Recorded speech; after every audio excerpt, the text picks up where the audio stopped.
Matrices को कैसे multiply करेंगे। मल्टीप्लाई करने का तरीका क्या होता है मैट्रिसेस को, तो कोई भी दो मैट्रिसेस हैं उनको कैसे मल्टीप्लाई करेंगे, मीन्स आप कह सकते हैं कि आव्यूहों का गुणनफल कैसे गुणा करेंगे। अभी हमने दो चीज़ें पढ़ी, दो ऑपरेशन पे काम कर लिया है, एक तो एडिशन पे काम किया और दूसरा सब्सट्रैक्शन पे, ठीक है। तो मल्टीप्लिकेशन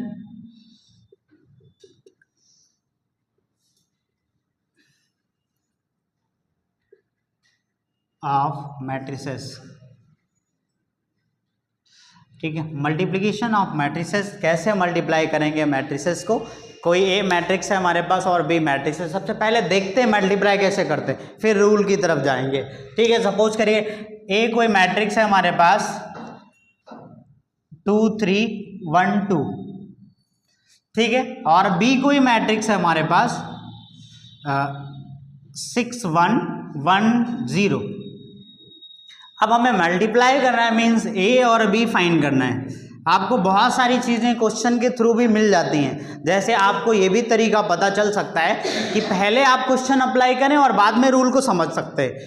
अगर आपको क्वेश्चन सॉल्व नहीं हो रहा है, आप अगर सही रूल लगाते हैं सॉल्व नहीं हो रहा है, इसका मतलब कि प्रॉपर्टीज में कहीं प्रॉब्लम है। तो देखते हैं ए बी फाइंड करना है, हमें क्या करना है, ए बी फाइंड करना है। तो हम 2 और 3 1 और 2 ऐसे मैट्रिक्स लिख लेते हैं एक साथ में, और इनका मल्टीप्लिकेशन हमें निकालना है। तो 6 1 है और 1 है और 0 है, ठीक है। अब देखिए करना क्या होता है, इसकी रो को इसके कॉलम से मल्टीप्लाई करना होता है, इसकी रो को इसके कॉलम एलिमेंट से, इसके रो एलिमेंट को इसके कॉलम एलिमेंट से हमें मल्टीप्लाई करना होता है। जैसे देखिए कि क्या होता है, इस एलिमेंट का मल्टीप्लिकेशन इसके साथ होता है कुछ इस शेप में, मीन्स जो यहाँ का एलिमेंट होगा यहाँ का और यहाँ का एलिमेंट होगा, और इसमें यहाँ पे एलिमेंट होगा और एक एलिमेंट यहाँ पे होगा, छोटा सा बनाते हैं, एक एलिमेंट यहाँ पे होगा।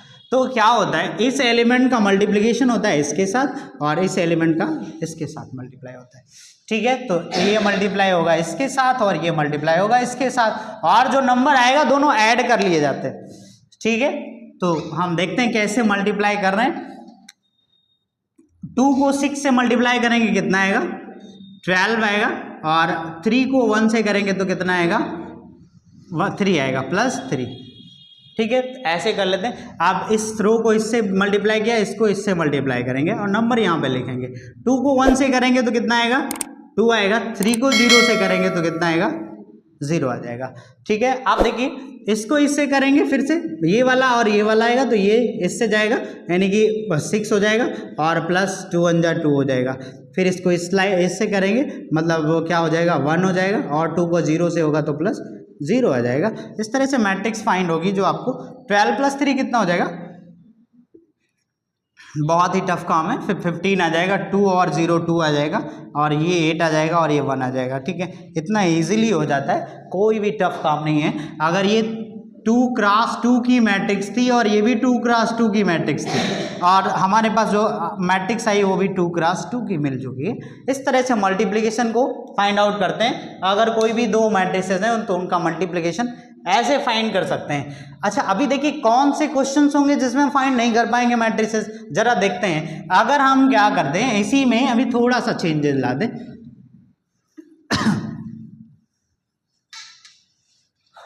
सपोज करिए मैं इस मैट्रिक्स को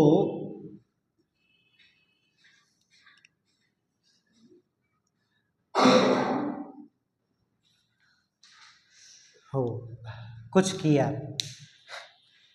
अभी मैंने क्या किया है, ये मैट्रिक्स 2 क्रॉस 2 की है, मतलब 2 रो हैं और इसमें 2 ही कॉलम है, 2 रो हैं और 2 कॉलम है, और यहाँ पे हमने क्या किया है, नंबर ऑफ रो ये 3 क्रॉस 2 कर दिया है। ये रो है और ये कॉलम है, 2 कॉलम के साथ हमने 3 रो बनाई है। जरा देखिए मल्टीप्लाई क्या हो सकता है, दैट्स इम्पॉसिबल, नहीं कर सकते मल्टीप्लाई, क्योंकि जब इसका मल्टीप्लाई इसके साथ करेंगे, इसका मल्टीप्लाई इसके साथ करेंगे तो एक एलिमेंट आपके पास छूट जाएगा, ठीक है। तो ऐसा तो है नहीं कि आप उसको ऐसे ही नोट कर लेंगे।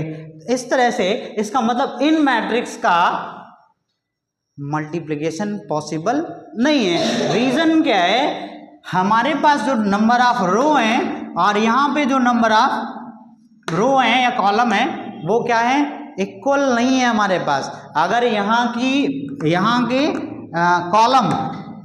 के कॉलम और यहाँ की रो अगर इक्वल हो जाती तो हमारा मल्टीप्लिकेशन हो जाता। जैसे सपोज करिए मैं इसमें एक एलिमेंट और इंक्रीज कर दूं, मीन्स मैं कर दूं 1 और 2।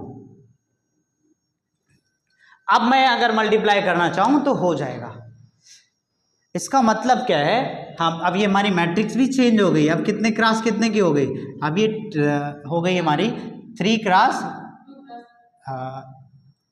2 क्रॉस 3 की हो गई। इसका मतलब ये क्या है हमारे पास, ये कॉलम है हमारे पास, ये क्या है हमारे पास, रो है। अगर कोई भी दो मैट्रिक्स को हमें मल्टीप्लाई करना होता है तो हम बाय एग्जांपल देख लिए हमने, अगर कोई भी दो मैट्रिसेस का मल्टीप्लिकेशन हमें चाहिए तो हमें रिक्वायरमेंट होती है क्या, कि हमारे पास जो इसमें कॉलम हो वो इक्वल होने चाहिए इसके रो से। हमें कॉलम से और इसके रो से नहीं मतलब है, इसके कॉलम इसके रो के इक्वल होने चाहिए तभी मल्टीप्लिकेशन हो सकता है। अगर ए बी फाइंड कर रहे हैं हम, तो क्या फाइंड कर रहे हैं, ए बी। अगर ए बी फाइंड कर रहे हैं तो ए के कॉलम बी के रो के इक्वल होने ही चाहिए। अगर नहीं हो रहे हैं तो मल्टीप्लिकेशन नहीं होगा। मतलब इस मल्टीप्लिकेशन रूल से क्या है, बाहर है। मतलब क्या होना चाहिए, ए के स्तंभ बराबर होने चाहिए बी के पंक्ति के। अगर ऐसा है तो हमारा क्या है, जो मल्टीप्लिकेशन है वो हो सकता है। अब देखिए मैं जरा एक काम करता हूं, इसको पहले कर दूं इसको बाद में कर दूं, तो क्या देखते हैं मल्टीप्लिकेशन पॉसिबल है कि नहीं है। क्या किया मैंने, अभी ए बी निकालते हैं। ए बी तो हमने निकाल लिया, अभी निकालते हैं फिर से ए बी। ठीक है, इसका ए बी फाइंड करते हैं तो हमें मिल जाएगा ए बी। कैसे मिलेगा जरा देखते हैं। ये हमारी कितने, 3 क्रॉस 2। अब देखिए 2 का मल्टीप्लिकेशन होगा किसके साथ, 6 का। ए बी फाइंड कर रहे हैं, 2 का मल्टीप्लिकेशन 6 के साथ होगा, क्या आएगा, 2 का मल्टीप्लिकेशन 6 के साथ हो रहा है, कितना आएगा 12 प्लस 3 का मल्टीप्लिकेशन 1 के साथ कितना आ जाएगा 3। 1 का मल्टीप्लिकेशन 1 के साथ प्लस में 1। ध्यान से देखिएगा इन चीज़ों को। अब देखिए सेकेंड एलिमेंट आएगा ये और इससे 2 का 1 से तो ये आ जाएगा 2, 3 का 0 से प्लस 0, 1 का 2 से प्लस 2। ठीक है, नेक्स्ट ये एलिमेंट आएगा 1 का 6 से तो 6 आएगा, प्लस 2 का 1 से 2 आएगा, प्लस 2 का 1 से फिर से 2 आ जाएगा। और नेक्स्ट एलिमेंट 1 का 1 से मल्टीप्लिकेशन 1 आएगा, प्लस 0 हो जाएगा और प्लस 4 हो जाएगा। अब देखिए एक सबसे अच्छी चीज क्या है, आपको यहाँ पे कितना मिलेगा, 12 और 3 15 और 16 मिल रहा है। और ये कितना मिल रहा है, 4 मिल रहा है। ये 6 नहीं है, 0 है, 4 मिल रहा है यहाँ पे। और यहाँ पे कितना मिल रहा है 10, और यहाँ पे कितना मिल रहा है 5। एक सबसे अच्छी बात क्या है, अगर हमने ए बी निकालना है, मिला क्या हमारे पास, 2 का क्रॉस 3 की मैट्रिक्स थी, उसको हमने मल्टीप्लाई किया 3 क्रॉस 2 से, तो जो 3 है वो गायब हो गया। मैट्रिक्स आई हमारी 2 क्रॉस 2 की। मीन्स जो हमारी आने वाली मैट्रिक्स है वो हम बता सकते हैं कितने क्रॉस कितने की आएगी। अगर हमारे पास कोई ए मैट्रिक्स है, अगर क्वेश्चन पूछा जाता है ए कोई मैट्रिक्स है जिसमें ए आई जे एंट्रीज हैं और वो m क्रॉस n की है, और दूसरी मैट्रिक्स है हमारे पास B जिसमें एलिमेंट है B आई जे टाइप के, और ये मैट्रिक्स है हमारे पास n क्रॉस m की। तो हमारे पास जो ए बी मैट्रिक्स आएगी, ए बी मतलब ए बी आएगी वो कौन सी आएगी, ए आई जे और बी आई जे।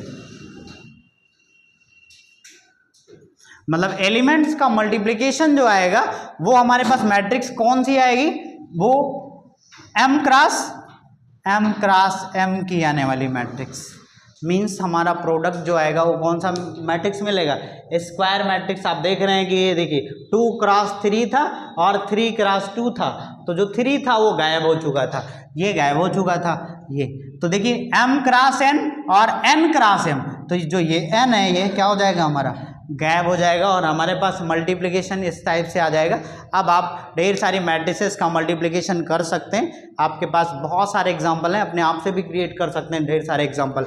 आपको बस एक कंडीशन होनी चाहिए, अगर आपको ए को बी से मल्टीप्लाई करना है तो ए के कॉलम जो होने चाहिए बी के रो के इक्वल होने चाहिए, और अगर आपको बी को ए से मल्टीप्लाई करना है मीन्स आपको ऐसे फाइंड करना है, बी ए इस टाइप से फाइंड करना है, तो क्या होना चाहिए, बी के कॉलम इक्वल होने चाहिए ए के रो के।